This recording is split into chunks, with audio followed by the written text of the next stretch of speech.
Tomorrow morning is going to be the first opportunity for many Canadians to go back to just a regular work week, okay? It's all the holidays are unfortunately over, and the next time anybody's going to get a day off is probably Family Day or whatever your province's equivalent to is. But you need to know there's more government goddamn interference right now taking effect. So I'm going to break that down, and then we're also going to take a look at some of the MLAs and some of the elected officials that have decided that, you know those rules that you guys need to follow? They don't apply to us because we have a ruling class here in Canada, because separating from the British Empire all those years ago was just a formality.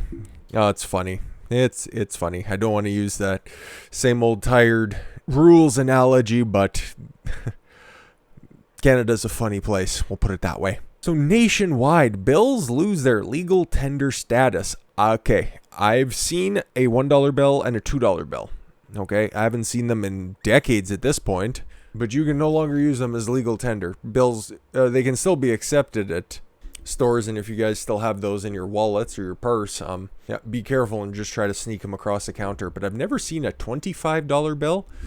I've heard of a $500 bill and a $1,000 bill. I think I've seen a picture of, but because the government has nothing better to do than recertify these obscure bills, they needed to make a decision on them and take them out of circulation.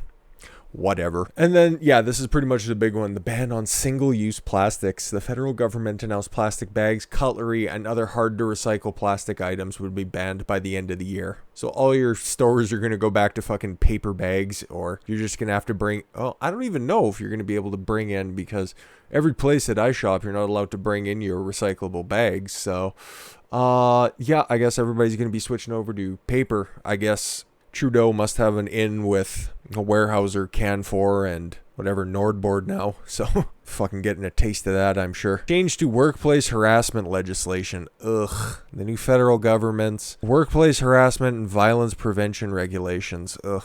Coming to effect January 1st, forcing federally regulated organizations, to formulate a workplace harassment policy with an assessment of risk or harassment risk factors, and employee harassment I hate that. I hate that a lot. Need to be completed by the end of the year. So that's just going to give that nosy bitch at the end of the hallway, the one who has the corner office and she's got the annoying charm bracelet on. Yeah, your human resources lady.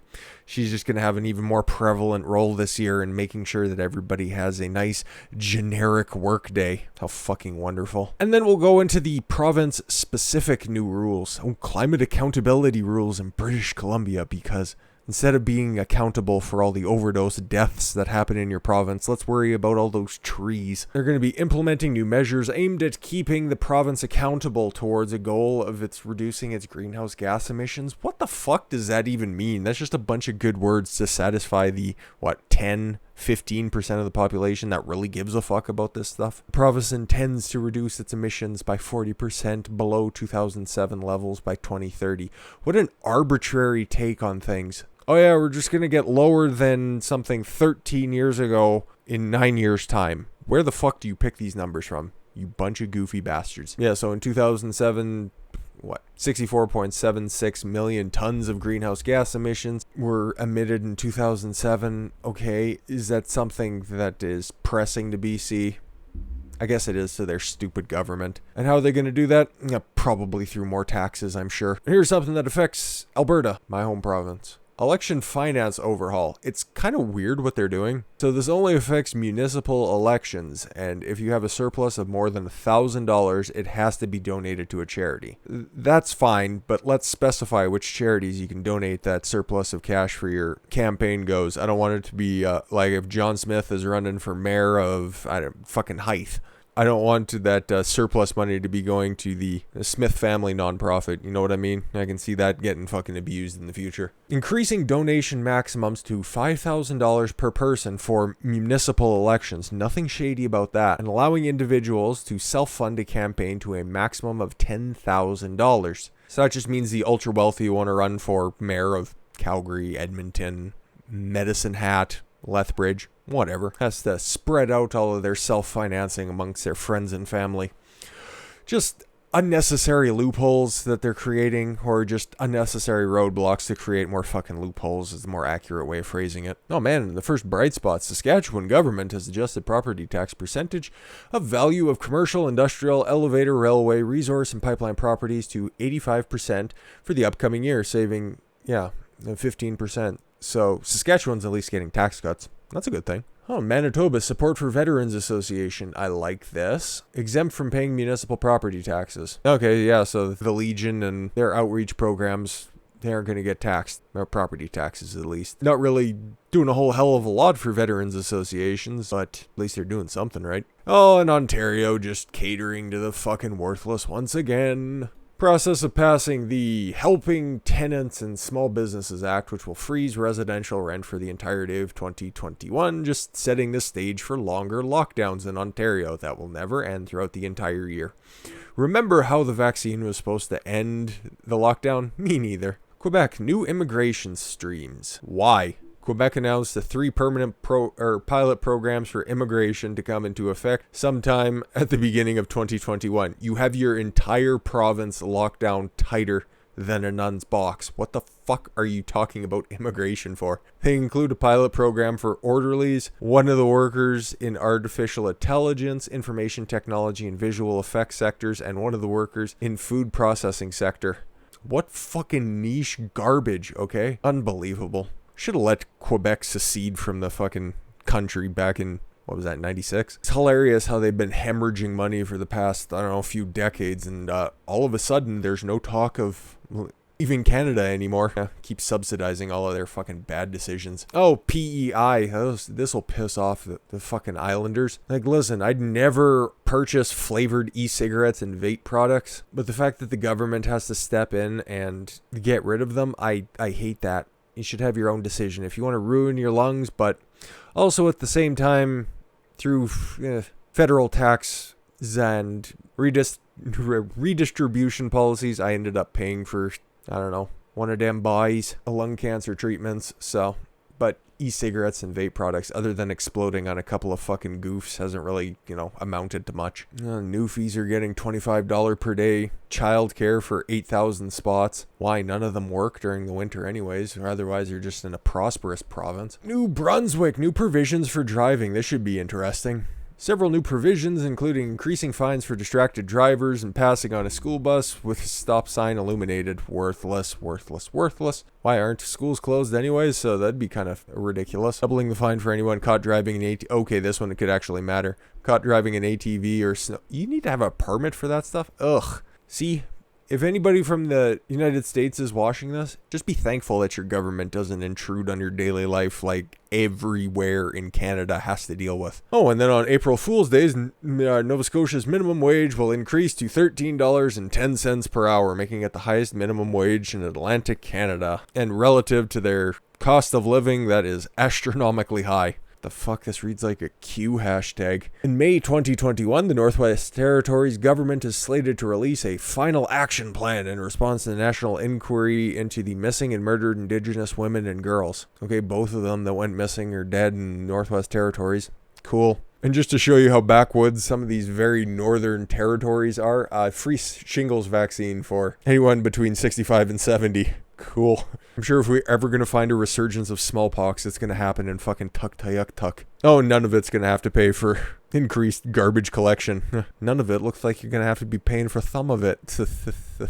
Let's take a look at who's been jet setting in order to figure out who's been pushing for all of these changes to happen, but then not wanting them to apply to themselves so much and their family. Like, come on, we already got elected. What the fuck do you want from us? We're just going to tell you how to live your life. Don't tell us how to live our life. What are you, some kind of an authoritarian? That's something Hitler would do. So yeah, this one's just going to be quick. We know about Rod Phillips, did a video on him. Yeah, he's stepping down from his position. Oh, Liberal MP Kamala Harris can't even be the first elected Kamala. Good for her. Said she would step aside from her role as parliamentary secretary to the Minister of International Development after visiting Seattle, Washington on December 23rd for a private memorial for her uncle and father. Yeah, well, we're supposed to all have a cap on fucking funerals and weddings, so fucking deal with it, bitch. Yeah, that sucks. But practice what you preach. Then in Alberta, we had the 4 losers just take off across the globe. including Pat Wren's Facebook photo from him inside of a Mexican cave wishing people a Merry Christmas. Let's take a look at this. Oh, yeah. I'd seen a glance at this, yeah. From our cave to yours, I wish everybody all the best in 2021 in Mexico, Christmas Eve. But by the way, guys, stay home and save lives. Manitoba MP Nikki Ashton flew to Greece to be with an ailing family member. Oh, and she was from the NDP, of course. Those are the biggest hypocrites in all of Canada, and that's actually quite saying something. And before we get to the main event, well, actually, it's just called burying Quebec. So, Saskatchewan Party MLA Joe Hargrave traveled to Palm Springs, California. That would have been nice. And I guess he'll probably get reprimanded January 5th after his self-isolation period in California ends on Friday. Yeah. Or maybe that's just when it's going to be cloudy that day and he just decided to return back to Saskatchewan by then. But holy shit, we got quite a few from Quebec. Liberal MNA, because the Frenchmen can't fucking follow the regular naming conventions. Pierre Acand and his wife are planning their flight home to Quebec after being spotted in Barbados' Glitter Bay region. It's hilarious how public servants can afford all of these lavish vacations. It's really weird, right? Quebec's Liberal leader Dominique Allegrand said she tried to talk him out of the trip but was unsuccessful. Yeah, she already planned it. And come on, like Gavin Newsom said about his big round table in at French Laundry, the really fancy California restaurant. They worked really hard and they set it up for a very long time, and it was only 50 people that were there. Like, come on, do you think it takes just a little bit of planning in order to have a trip to Barbados? Like, come on, you gotta enjoy it properly. Oh, but that's all right. He says he regrets the decision. And they got tested, so that makes it totally fine. I don't know what this means. CAQMNA Yuri Chassain was also caught internationally visiting his husband in Peru.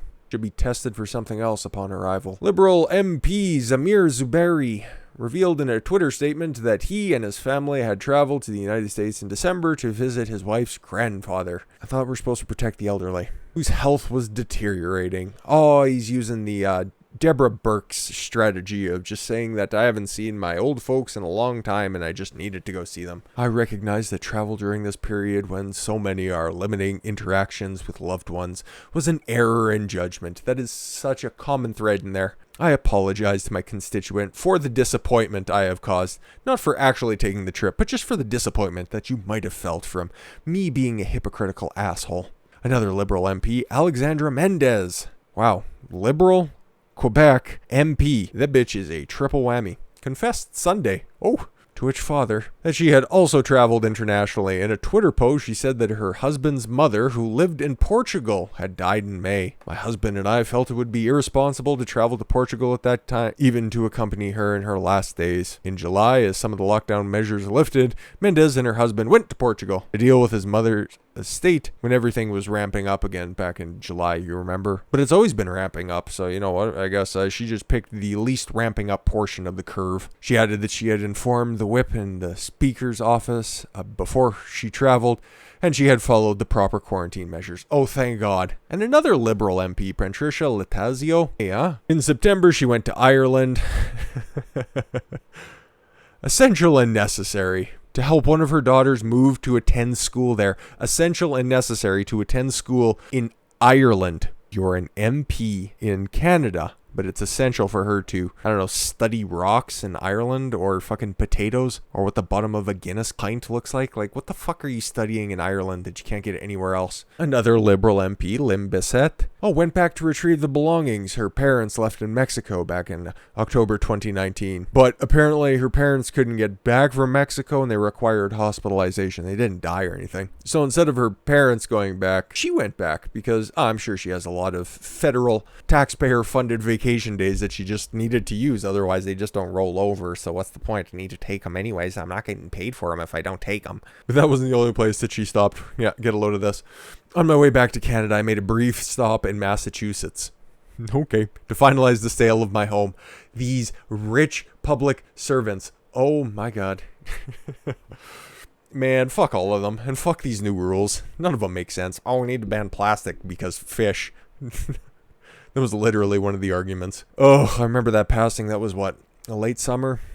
Whatever. When it comes to the Liberal government, the party, not the, colloquial slander that the right uses ad nauseum. They just pass such stupid willy-nilly nonsensical laws all the time. None of them really make sense. But you guys should know which hypocrites are out there. While you were forced, or apparently some of these are just guidelines anyways, you were just told to stay at home over the holidays. Meanwhile, your elected officials are jetting all around the world, and then they just come back, oh, why'd you do that? Oh, I'm sorry that you were disappointed by that. Not that I did anything wrong, that you were disappointed by it. So, whatever. They all suck, and none of them, if any of them are in charge of your riding, feel free to not vote for them in the upcoming election, whenever that may be. We have to wait a little bit here in Grand Prairie for a provincial election, but I do believe the local election is coming up soon. And who knows, it looks like Trudeau's been hinting at calling a snap election here in the spring, as soon as he can pass Bill C-19, expanding mail-in voting because, a pandemic. He'll call for those restrictions. Meanwhile, he doesn't really enforce them for anybody else. But yeah, that's just a nice little wrap-up of the insanity that's happening in Canada. Glad I could share that all with you. I hope you guys enjoy the rest, or the remaining part, of your holidays, as it's back to work tomorrow, and enjoy the first full week of 2021. I thank you all very much for the gift of your time. I've been Don Consuelo. I want you to follow your gut and get after it. Take care, everyone.